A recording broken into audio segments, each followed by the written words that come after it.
हमारे पास ये प्लेटें भी आज सैंपल आया हुआ है लाट का। तो इंशाल्लाह ये देखें,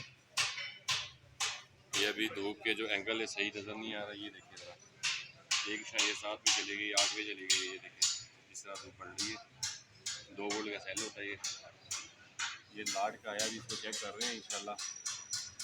फिर इसकी लाट उठाते हैं, हम वीडियो बनाएंगे ये क्या चीज़ है।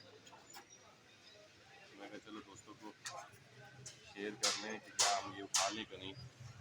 1.7 वोल्ट देख लें मल्टीमीटर पे आप।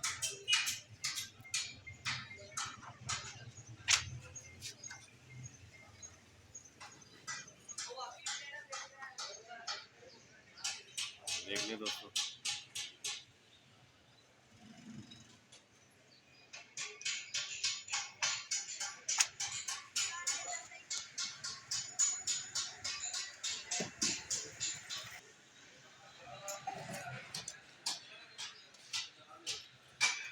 हाँ जी बिलाल भाई।